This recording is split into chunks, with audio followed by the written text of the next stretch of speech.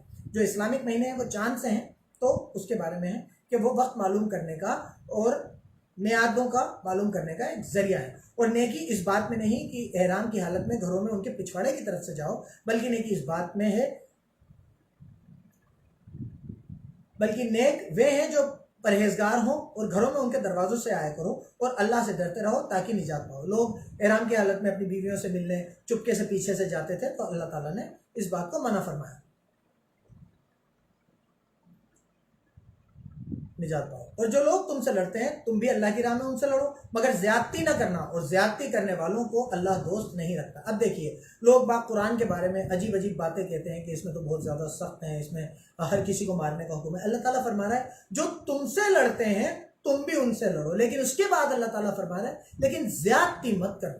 آپ جیت گئے، آپ غلبے میں آ گئے، تو آپ زیادتی نہیں۔ ایسا کون سا مذہب ہوگا جو یہ کہے گا کہ جو لوگ تم سے لڑ رہے ہیں ان سے لڑو اور پھر زیادتی مت کرنا؟ اللہ تعالیٰ باندھتا بھی ہے، تو اللہ تعالیٰ زیادتی کرنے والوں کو دوست نہیں رکھتا، اور ان کو جہاں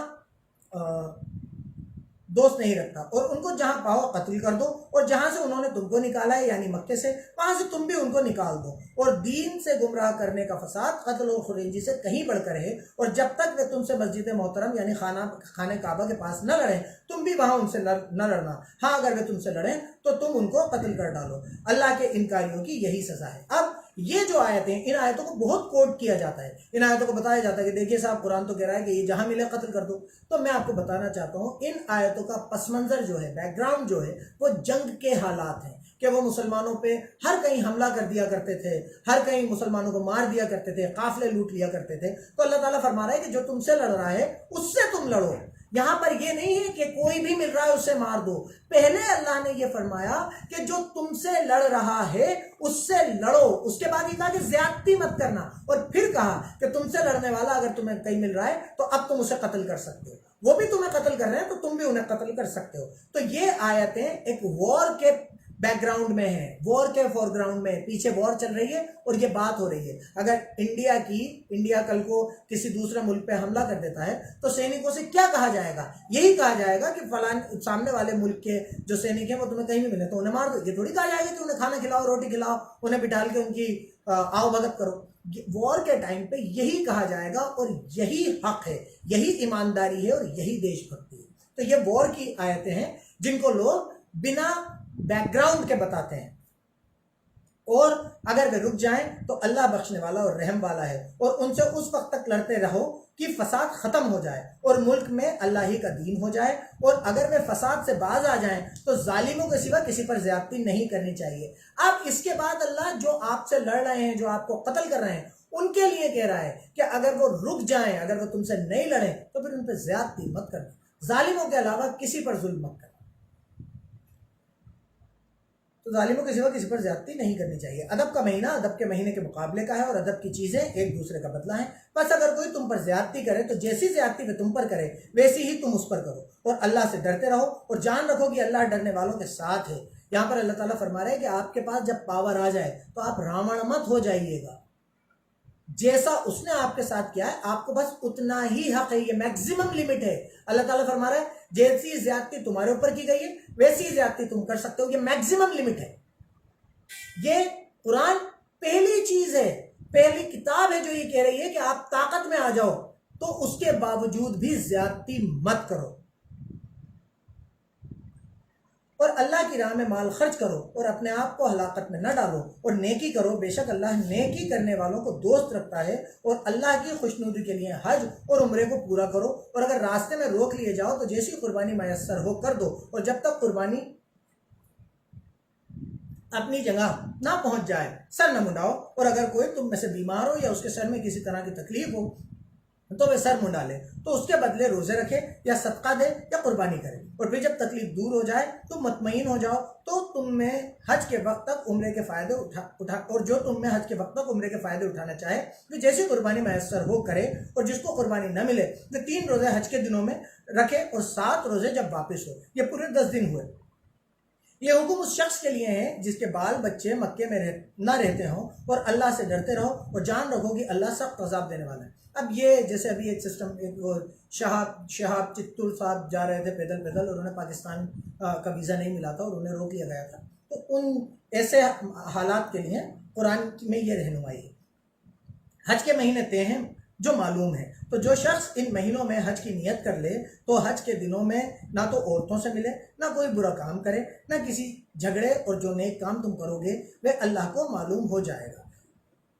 حج کے ٹائم پہ جو حج کے 5 دن ہوتے ہیں ان میں آپ جب حج کر رہے ہو تو آپ عورتوں سے صحبت نہیں کر سکتے، اپنی بیوی سے صحبت نہیں کر سکتے، اور زاد راہ یعنی راستے کا خرچ ساتھ لے جاؤ، کیونکہ بہتر فائدہ زاد راہ کا پرہیزگاری ہے۔ اور اے عقل والوں، مجھ سے ڈرتے رہو، اس کا تمہیں کچھ گناہ نہیں کہ حج کے دنوں میں تجارت کے ذریعے سے اپنے پروردگار سے روزی طلب کرو۔ اگر آپ سعودیہ گئے ہیں، اگر آپ حج کرنے گئے ہیں اور حج کے دنوں میں بھی آپ تجارت سے روزی طلب کر رہے ہیں تو یہ گناہ کا کام نہیں ہے، آپ تجارت کر سکتے ہیں۔ اور جب عرفات سے واپس ہونے لگو تو مشعر حرم یعنی مزدلفے میں اللہ کا ذکر کرو، اور اس طرح ذکر کرو جس طرح اس نے تم کو سکھایا، اور اس سے پہلے تم لوگ ان طریقوں کو بالکل نہیں جانتے تھے۔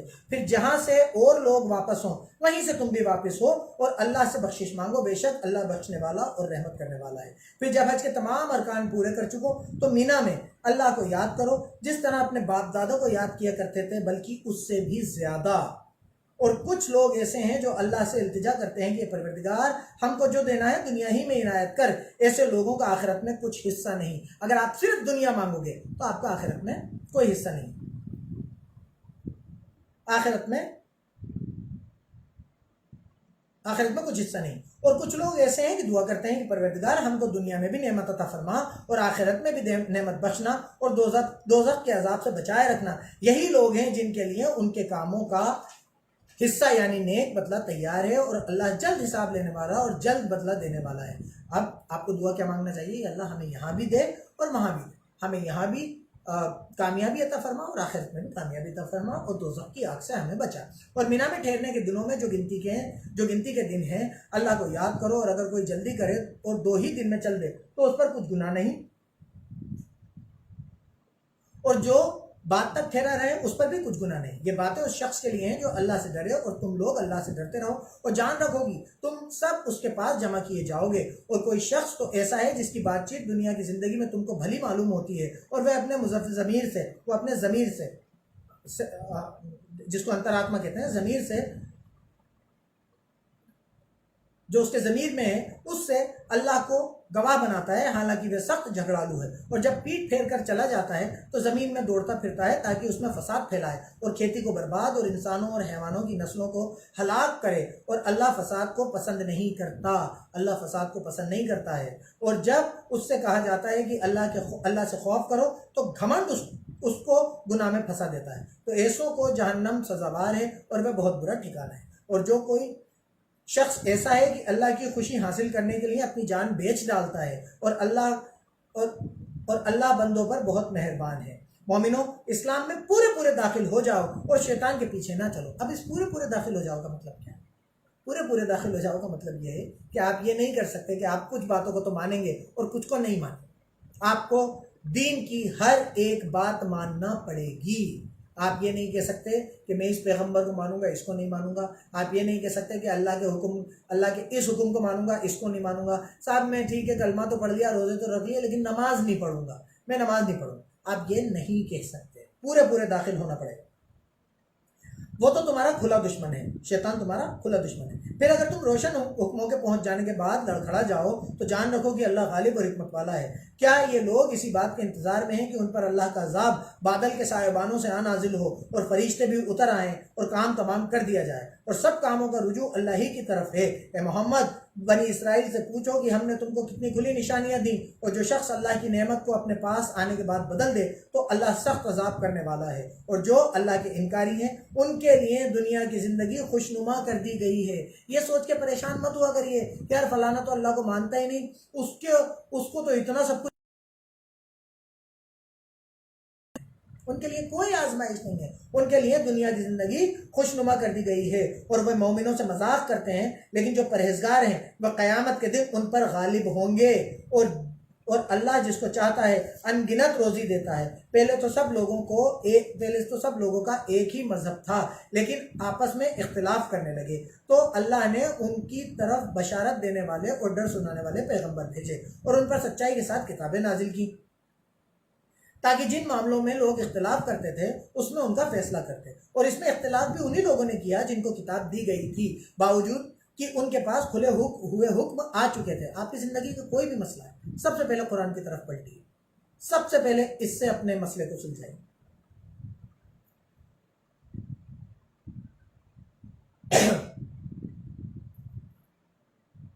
آ چکے تھے، اور یہ اختلاف انہوں نے صرف آپس کی ضد میں کیا، تو جس حق بات میں اختلاف کرتے تھے اللہ نے اپنی مہربانی سے مومنوں کو اس کی راہ دکھا دی، اور اللہ جس کو چاہتا ہے سیدھا راستہ دکھا دیتا ہے۔ کیا تم یہ خیال کرتے ہو کہ یوں ہی جنت میں داخل ہو جاؤ گے، اور ابھی تم کو پہلے کے لوگوں جیسی مشکلیں تو پیش آئیں ہی نہیں؟ ان کو بڑی بڑی سختیوں اور تکلیفیں پہنچیں اور وہ پریشانیوں میں ہلا دیے گئے، یہاں تک کہ پیغمبر اور مومن لوگ جو ان کے ساتھ تھے سب پکار اٹھے کہ اللہ کی مدد کب آئے گی؟ دیکھو اللہ کی مدد بہت جلد آیا کرتی ہے۔ اب اللہ تعالیٰ فرما رہا ہے کہ آپ کو لگتا ہے کہ آپ جنت میں ایسے ہی داخل ہو جائیں، بس یوں ہی آپ نے کلمہ پڑھا اور آپ داخل ہو جائیں؟ ابھی تو آپ کے اوپر کوئی آزمائش ہی نہیں آئی، کوئی پہلے جیسے لوگوں سے کوئی مشکل ہی نہیں آئی۔ تو اللہ کے لیے آزمائش دینے کے لیے مضبوط رہیے، ہر چیز سے منہ موڑنے کے لیے، اللہ کے لیے ہر چیز سے، دولت سے، شہرت سے، طاقت سے، اقتدار سے، مال سے، ہر چیز سے منہ موڑنے کے لیے تیار رہیے، ہر چیز کی قربانی دینے کے لیے تیار کریے۔ کیوں؟ ہر چیز کی قربانی دینے کے لیے تیار رہیے تاکہ آپ کو اللہ جنت میں داخل کرے۔ آپ یہاں قربانی دیں گے وہاں آپ کے درجات بلند ہوں گے۔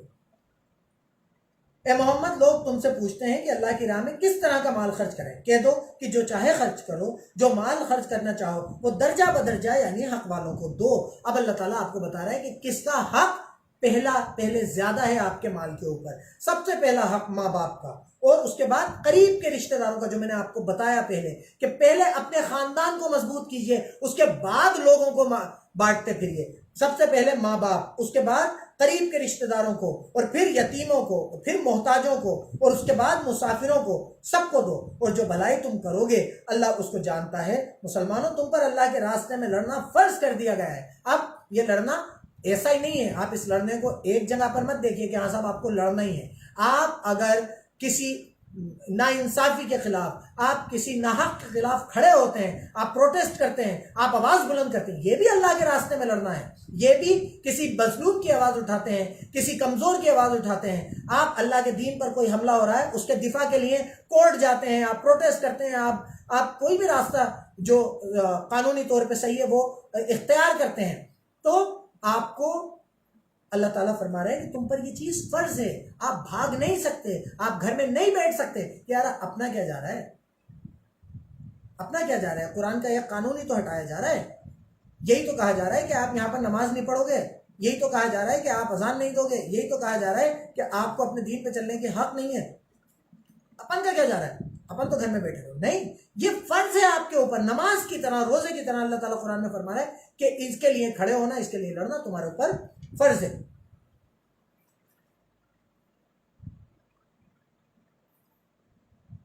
تم پر اللہ کے راستے میں لڑنا فرض کر دیا گیا ہے، وہ تمہیں ناگوار تو ہوگا، مگر عجب نہیں کہ ایک چیز تم کو بری لگے اور وہ تمہارے حق میں بھلی ہو، اور عجب نہیں کہ ایک چیز تم کو بھلی لگے اور وہ تمہارے حق میں نقصان دہ ہو، اور ان باتوں کو اللہ ہی بہتر جانتا ہے اور تم نہیں جانتے۔ اے محمد، لوگ تم سے عزت والے مہینوں کی لڑائی عزت والے مہینوں میں لڑائی کرنے کے بارے میں پوچھتے ہیں، کہہ دو کہ ان میں لڑنا بڑا گناہ ہے، اور اللہ کی راہ سے روکنا اور اس سے اللہ سے کفر کرنا، اللہ کا انکار کرنا، اور مسجد حرام یعنی خانہ کعبہ میں جانے سے بند کرنا، اور مسجد والوں کو اس سے نکال دینا جو یہ اللہ کی انکاری کرتے ہیں، اللہ کے نزدیک اس سے بھی زیادہ بڑا گناہ ہے، اور فتنہ پھیلانا خون بہانے سے بڑھ کر ہے۔ یہ لوگ ہمیشہ تم سے لڑتے رہیں گے یہاں تک کہ اگر طاقت رکھیں تو تم کو تمہارے دین سے پھیر دیں، اور جو کوئی تم میں سے اپنے دین سے پھر کر اللہ کا انکاری ہو جائے گا اور اللہ کا انکار کرتے ہوئے ہی مرے گا تو ایسے لوگوں کے اعمال دنیا اور آخرت دونوں میں برباد ہو جائیں گے، اور یہی لوگ دوزخ میں جانے والے ہیں جس میں ہمیشہ رہیں گے۔ جو لوگ ایمان لائے اور اللہ کے لیے وطن چھوڑ گئے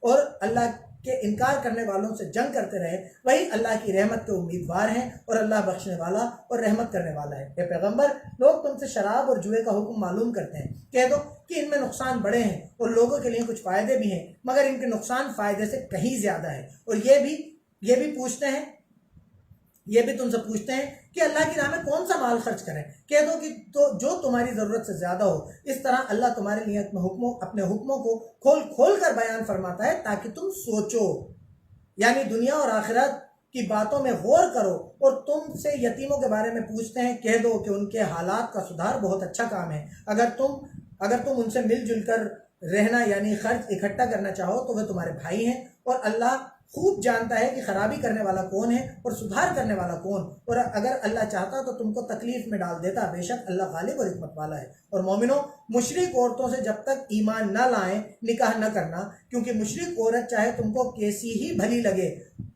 اس سے مومن لونڈی بہتر ہے، اور اسی طرح مشرک مرد جب تک ایمان نہ لائے مومن عورتوں کو ان کی بیوی نہ بنانا، کیونکہ مشرک مرد چاہے تم کو کیسا ہی بھلا لگے مومن غلام اس سے بہتر ہے۔ یہ مشرک لوگوں کو دوزخ کی طرف بلاتے ہیں، اور اللہ اپنی مہربانی سے بہشت اور بخشش کی طرف بلاتا ہے، اور اپنے حکم لوگوں سے کھول کھول کر بیان کرتا ہے تاکہ نصیحت حاصل کرو۔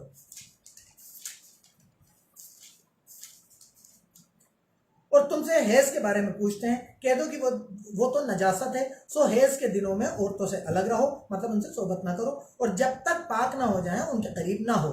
ہاں، جب پاک ہو جائیں تو جس طریقے سے اللہ نے تمہیں ارشاد فرمایا ان کے پاس جاؤ۔ کوئی شک نہیں کہ اللہ توبہ کرنے والوں اور پاک صاف رہنے والوں کو دوست رکھتا ہے۔ اب جن مسلمانوں کو ایسا لگتا ہے، جن لوگوں کو ایسا لگتا ہے کہ یار اپن گندے بھی ہیں تو ٹھیک ہے، تو اللہ تعالیٰ فرما رہا ہے پاک صاف رہنے والوں کو اللہ دوست رکھتا ہے۔ تمہاری عورتیں تمہاری کھیتی ہیں، تو اپنی کھیتی میں جس طرح چاہو جاؤ، اور اپنے نیک عمل آگے بھیجو، اور اللہ سے ڈرتے رہو، اور جان رکھو کہ ایک دن تمہیں اس کے سامنے حاضر ہونا ہے۔ اور اے پیغمبر، ایمان والوں کو خوشخبری سنا دو، اور اللہ کے نام کو اس بات کا ہیلا نہ بنانا کہ اس کی قسمیں کھا کر سلوک کرنے سے پرہیزگاری کرنے اور لوگوں میں صلح صفائی کرانے سے رک جاؤ، اور اللہ سب کچھ سنتا اور جانتا ہے۔ مطلب آپ نے مان لیجیے میرے اور کسی کے بیچ میں ایک لڑائی ہو گئی، یا میرے دو دوستوں کے بیچ میں جھگڑا ہو گیا، میں انہیں سمجھانے لگا، وہ مانے نہیں، تو میں نے غصے میں آگے کہہ دیا کہ اللہ کی قسم میں آج کے بعد تم لوگوں کے بیچ میں بولوں گا ہی نہیں، میں تم سے بات ہی نہیں کروں گا اس معاملے کی۔ اللہ تعالیٰ فرماتا ہے اللہ کی قسم کو اس بات کا ہیلا نہ بناؤ کہ صلح نہ کرو۔ اگر آپ نے ایسا کہہ دیا ہے تو اسے بھول جاؤ، جو اچھا کام ہے اس کے لیے آپ اللہ کی قسم کو ایک ذریعہ نہیں بنا سکتے، آپ کو صلح کرانا چاہیے۔ اور بہت سے لوگ ایسے کہتے ہیں کہ واللہ اور قسم خدا کی یار ایسا ہو گیا تھا، باتوں باتوں میں اللہ کی قسم کھا جاتے ہیں یا قسمیں کھا جاتے ہیں، ان کے لیے اللہ تعالیٰ فرما رہا ہے اور اللہ تمہاری بیکار قسموں پر تمہاری پکڑ نہیں کرے گا، لیکن جو قسمیں تم دل کے ارادے سے کھاؤ گے ان پر پکڑ کرے گا، اور اللہ بخشنے والا بردبار ہے۔ آپ نے ایک تکیہ کلام ہے واللہ واللہ آپ کا، اس پہ آپ کی پکڑ نہیں ہوگی، لیکن جو قسم آپ نے دل کے ارادے سے کھائی ہے اس پہ آپ کی پکڑ ضرور ہوگی۔ دوسری بات، ہم اللہ کے علاوہ کسی کی قسم نہیں کھا سکتے، یہ بات بھی دھیان رکھیے۔ اللہ اپنی مخلوق میں سے کسی کی بھی قسم کھا سکتا ہے، اللہ کسی عصر کی قسم کھا سکتا ہے، وقت کی قسم اللہ کسی کی بھی کھا سکتا ہے، لیکن ہم یونیورسل ٹروتھ کی قسم کھائیں گے۔ ہم جو ایک بات سب سے بڑا سچ ہے، یا اللہ کا وجود سب سے بڑا سچ ہے، ہم صرف اس کی قسم کھائیں۔ جو لوگ اپنی عورتوں کے پاس جانے سے قسم کھا لیں ان کو 4 مہینے تک انتظار کرنا چاہیے، اگر اس عرصے میں قسم سے رجوع کر لیں تو اللہ بخشنے والا مہربان ہے، اور اگر طلاق کا ارادہ کر لیں تو بھی اللہ سنتا اور جانتا ہے۔ اور طلاق والی عورتیں 3 حیض تک اپنے آپ کو روکے رکھیں، روکے رہیں، اور اگر وہ اللہ اور قیامت کے دن پر ایمان رکھتی ہیں تو ان کو جائز نہیں کہ اللہ نے جو کچھ ان کے پیٹ میں پیدا کیا ہے اس کو چھپائیں، اور ان کے خاوند اگر پھر موافقت چاہیں تو اس مدت میں وہ اپنی جوزیت میں لینے کے زیادہ حقدار ہیں، اور عورتوں کا حق مردوں پر ویسا ہی ہے جیسا دستور کے مطابق مردوں کا حق عورتوں پہ ہے۔ آپ کی بیوی کا آپ پر ویسا ہی حق ہے جیسا آپ کا اس پہ ہے۔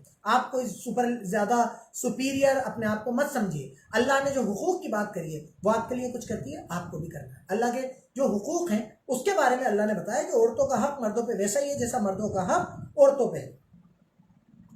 ہاں، مردوں کو عورتوں پر فضیلت ہے اور اللہ غالب اور حکمت والا ہے۔ ہاں، عورت کے لیے جب شوہر کی بات آ جاتی ہے تو شوہر عورت کے لیے بہت اونچا درجے والی چیز ہے، اس لیے نہیں کہ اس آدمی میں کچھ خاص ہے، بلکہ اس لیے کہ اللہ نے یہ حکم دیا ہے، عورت کی آزمائش ہی وہ ہے۔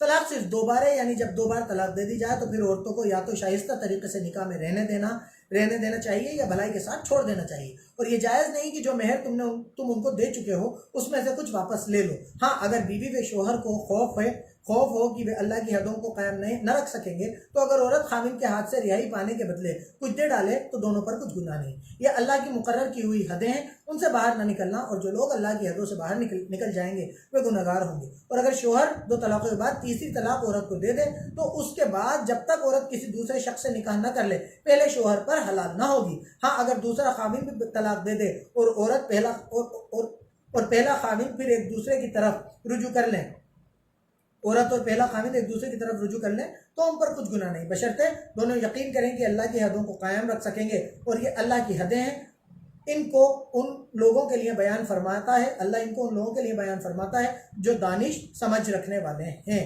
اور جب تم عورتوں کو 2 بار طلاق دے چکو اور ان کی عدت پوری ہو جائے تو انہیں یا تو اچھے سلوک میں نکاح میں رہنے دو یا شائستہ طریقے سے رخصت کر دو، اور اس نیت سے کہ ان کو نکاح میں نہ رہنے دینا چاہیے انہیں تکلیف دو اور ان پر زیادتی کرو تو جو ایسا کرے گا وہ اپنا ہی نقصان کرے گا، اور اللہ کے حکموں کو ہنسی اور کھیل نہ بناؤ، اور اللہ نے تم کو جو نعمتیں بخشی ہیں اور تم پر جو کتاب اور دانائی کی باتیں نازل کی ہیں جن سے وہ تمہیں نصیحت فرماتا ہے ان کو یاد کرو اور اللہ سے ڈرتے رہو، اور جان رکھو کہ اللہ ہر چیز کو جانتا ہے۔ اور جب تم عورتوں کو طلاق دے چکو اور ان کی عدت پوری ہو جائے تو ان کو دوسرے شوہروں کے ساتھ جب وہ آپس میں جائز طور پر راضی ہو جائیں نکاح کرنے سے مت روکو۔ اس حکم سے اس شخص کو نصیحت کی جاتی ہے جو تم میں اللہ اور آخرت کے دن پر یقین رکھتا ہے، یہ تمہارے لیے نہایت خوب اور بہت ہی پاکیزگی کی بات ہے، اور اللہ جانتا ہے اور تم نہیں جانتے۔ اور مائیں اپنے بچوں کو پورے 2 سال تک دودھ پلائیں۔ یہ حکم اس شخص کے لیے ہے جو پوری مدت تک دودھ پلوانا چاہے، اور دودھ پلانے والی ماؤں کا کھانا اور کپڑا دستور کے مطابق باپ کے ذمہ ہوگا۔ کسی شخص کو اس کی طاقت سے زیادہ تکلیف نہیں دی جاتی تو یاد رکھو کہ نہ تو ماں کو اس کے بچے کی وجہ سے نقصان پہنچایا جائے اور نہ باپ کو اس کی اولاد کی وجہ سے نقصان پہنچایا جائے، اور اسی طرح نان نفقہ بچے کے وارث کے ذمہ ہے، اور اگر دونوں یعنی ماں باپ آپس کی رضامندی اور صلاح سے بچوں کا دودھ چھڑانا چاہیں تو ان پر کچھ گناہ نہیں، مطلب پوری مدت تک 2 سال تک آپ دودھ پلا سکتے ہیں، اور اگر آپ آپس کے اتفاق سے کم چھڑانا چاہیں چھڑا بھی سکتے ہیں، لیکن 2 سال سے زیادہ نہیں۔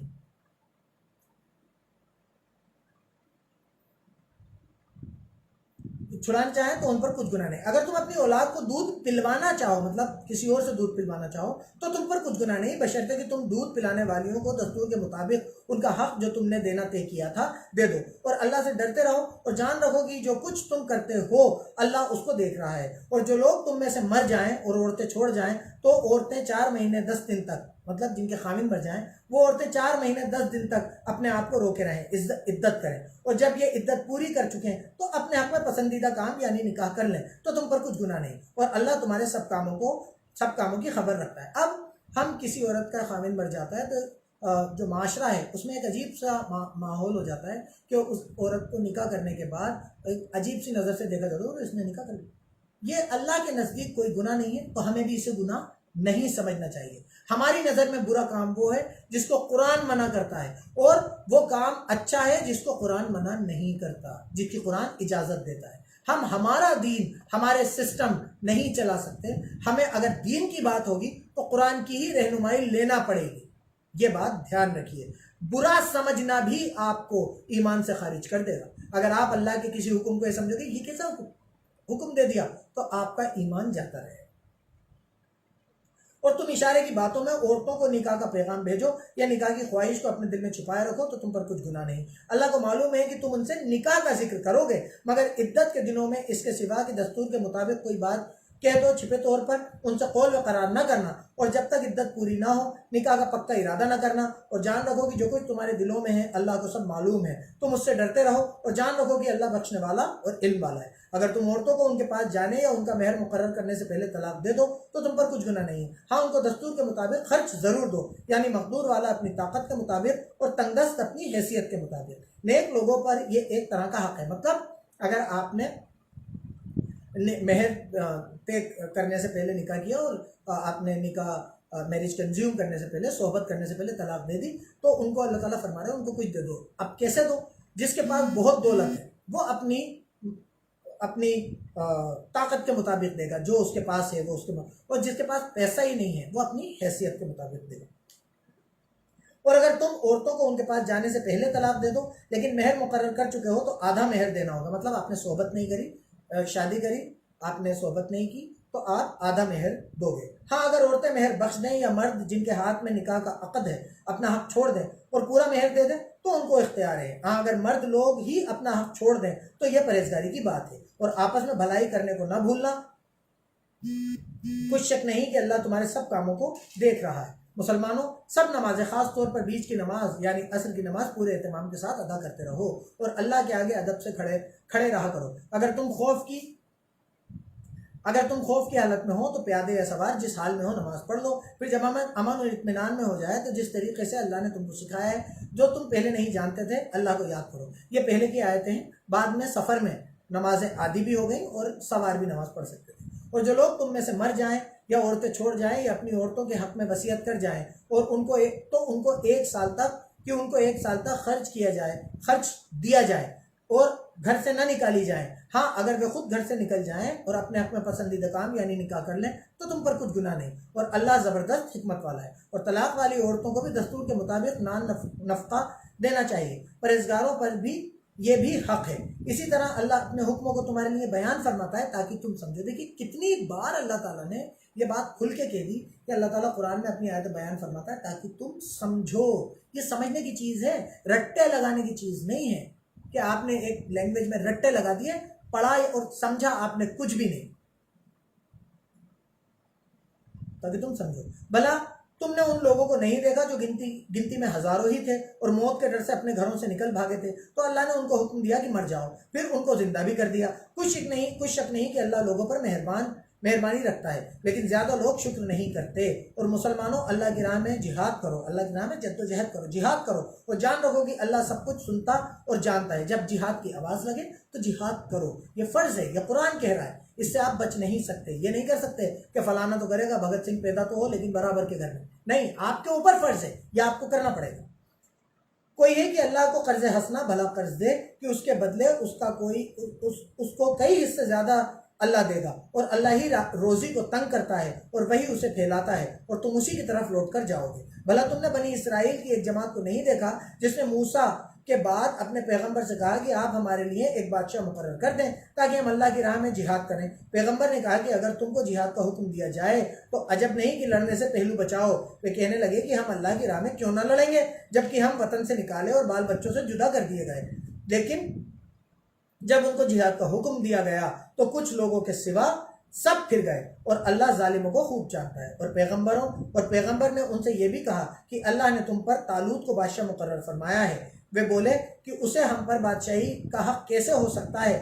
بادشاہی کے حقدار تو ہم ہیں اور اس کے پاس تو بہت سی دولت بھی نہیں ہے. پیغمبر نے کہا کہ اللہ نے اس کو تم پر فضیلت دی ہے اور بادشاہی کے لیے چن رکھا ہے. اس نے اسے علم بھی بہت سا بخشا ہے اور جسم بھی بڑا عطا کیا ہے اور اللہ کو اختیار ہے جسے چاہے بادشاہی بخشے. وہ بڑی وسعت والا اور جاننے والا ہے. اور پیغمبر نے ان سے کہا کہ اس کی بادشاہی کی نشانی یہ ہے کہ تمہارے پاس ایک صندوق آئے گا جس کو فرشتے اٹھائے ہوئے ہوں گے. اس میں تمہارے پروردگار کی طرف سے تسلی بخشنے والی چیزیں ہوں گی اور کچھ اور چیزیں بھی ہوں گی جو موسیٰ اور ہارون چھوڑ گئے تھے. اگر تم ایمان رکھتے ہو تو یہ تمہارے لیے ایک بڑی نشانی ہے.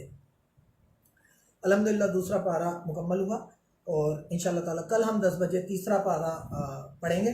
تو اس سے متعلق آپ کے جو بھی سوالات ہوں وہ آپ اس ویڈیو میں کمنٹ کر سکتے ہیں. انشاءاللہ تعالیٰ کل انہیں لینے کی کوشش کریں گے. اور میں اس میں ایک اور آیت آئی جس میں نکاح کا اور طلاق کا ذکر تھا. تو میں وہ ایک کنسیپٹ کلیئر کرنا چاہتا ہوں کہ اس میں یہ آئی کہ پہلے عورت اگر شادی اس کو 3 طلاقیں دے دی تو جب تک وہ کسی اور سے شادی نہیں کر لے گی، نکاح نہیں کر لے گی، تب تک اپنے پہلے خاوند پہ جو ہے وہ حلال نہیں ہوگی. تو اس کو ایک حلالہ کہہ کے اور اس کو بہت غلط طریقے سے پبلسائز کیا گیا ہے، پروپیگنڈا بنایا گیا ہے. آگے نکاح کے لیے اللہ تعالیٰ جو پہلی شرط بتاتا ہے، اللہ تعالیٰ فرماتا ہے کہ نکاح سے مقصود، نکاح کا جو مقصد ہے وہ پاک دامنی قائم کرنا ہے، نہ کہ شہوت پوری کرنا. اور اسلام کے پہلے جہالت کے زمانے میں 3 طریقے کے نکاح چلتے تھے. اس میں ایک نکاح یہ ہوتا تھا کہ آپ ایک مدت کے لیے شادی کرتے تھے، تو اللہ کے نبی نے اس چیز کو ختم کر دیا تھا. اب بات یہ آتی ہے کہ جو نکاح پہلے ہی مدت طے کر کے ہو رہا ہے، یہ بات طے کر کے ہو رہی ہے کہ تم مجھے طلاق دے دینا، وہ نکاح ہی نہیں ہے، تو اس میں پھر حلال ہونے کی تو کنڈیشن ہی نہیں ہے. یہ حلالہ والا سسٹم اسلام میں کہیں بھی نہیں ہے. اللہ تعالیٰ نے یہ بتایا کہ 3 طلاقوں کے بعد وہ نارمل طریقے سے اس نے کسی سے شادی کر لی، اس سے بھی نہیں بنی، اس کے بعد دونوں نے ایک دوسرے سے طلاق لے لی. اب یہ سب کچھ پلانٹ طریقے سے نہیں ہوا، یہ نیچرلی ہوا کہ اس نے شادی کری ایمانداری سے، وہ اس کے ساتھ رہنا چاہتی تھی، لیکن اس کے بعد اس سے بھی نہیں بیٹھا معاملہ، ان دونوں میں بھی طلاق ہو گئی.